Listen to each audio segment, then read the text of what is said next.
अस्सलाम वालेकुम। कुवैत में रहने वाले विदेशी लोगों के लिए कुछ ज़रूरी अपडेट ऐलान किया गया है कुवैत मिनिस्ट्री की तरफ से। 2-3 न्यूज़ है तो न्यूज़ आखिर तक ज़रूर देखिएगा, ज़रूरी और इम्पोर्टेंट खबरों के लिए। सबसे पहली खबर है जनरल ट्रैफिक डिपार्टमेंट की तरफ से। जो लोग कुवैत में रहते हैं, जिनका ड्राइविंग लाइसेंस है, जिन्होंने पेशा चेंज कर लिया या जिनका इकामा ख़त्म हो चुका है और ड्राइविंग लाइसेंस अभी भी वैलिड है, तो उनका ड्राइविंग लाइसेंस कैंसिल करना शुरू कर दिया है। जिनमें कि ड्राइविंग लाइसेंस कैंसिल कर दिया जाएगा तो लोगों को कैसे पता चलेगा? साहिल एप्लीकेशन के थ्रू लगातार हर 1-2 दिनों में अपडेट देखते रहें या फिर डेली के डेली, क्योंकि कभी भी अगर ड्राइविंग लाइसेंस कैंसिल कर दिया मिनिस्ट्री ने, उसके बाद में ड्राइविंग लाइसेंस जब चेक करते हैं तब पकड़े जाते हैं तो उनको कानूनी कार्रवाई के लिए भेजा जाएगा। चाहे इकामा नहीं हो तो भी ड्राइविंग लाइसेंस कैंसिल, या फिर जो पेशा चेंज कर लिया नौकरी का तो भी ड्राइविंग लाइसेंस कैंसिल कर दिया जाएगा। और भी कुछ बहुत सारी शर्तें हैं, लेकिन साहिल एप्लीकेशन के अंदर अपडेट देखते रहें कि ड्राइविंग लाइसेंस कैंसिल हुआ है या नहीं तो बाद में कानूनी कार्रवाई हो सकती है जब ड्राइविंग लाइसेंस सड़क पर चेक करते हैं तब उस टाइम पे।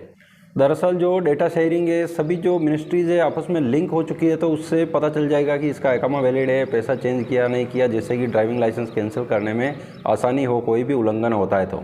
इसके बाद अगली खबर है रेसिडेंसी अफेयर्स इन्वेस्टिगेशन डिपार्टमेंट की तरफ से। जो फैमिली वीज़ा पर लोगों को बुलाते हैं कुवैत में, जो पहले बुलाए तब सैलरी सही थी, बाद में पैसा चेंज कर लिया, सैलरी कम हो गई या फिर और कुछ भी वजह रही, इकामा एक्सपायर हो गया, पैसा चेंज कर लिया, उसके बाद में सैलरी कम हो गई, तो उनसे फिर वापस जो फैमिली रहती है उनको भेजना होता है, नहीं तो उल्लंघन दर्ज किया जाता है। कई सैकड़ों लोगों को पकड़ा गया ऐसे, जो बाद में पैसा चेंज हुआ, सैलरी कम हो गई और फैमिली कुवैत में ही रह रही थी।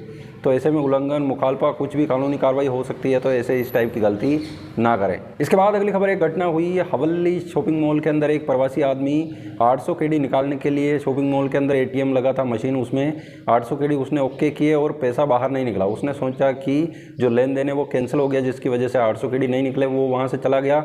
एक आदमी और एक औरत वहाँ पर एंटर किए, उसको मिल गया 800 केडी। उसने औरत को देते हुए ऐसा सीसीटीवी में दिखाई दे रहा था।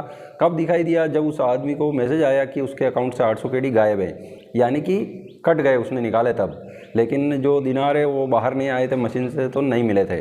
उसके बाद में उसने रिपोर्ट दर्ज कराई और बैंक से भी कांटेक्ट किया और बैंक से पता चला कि लेन देन उसी टाइम हो गया था, 800 केडी अकाउंट से कट गए थे क्योंकि निकाले थे इसीलिए।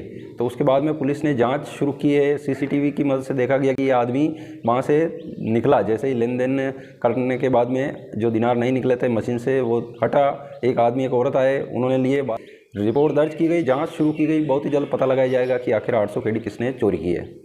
कुवैत की खबरों में इतना ही। चैनल को सब्सक्राइब जरूर करें ताकि कुवैत की आने वाली खबरें मिस ना हो।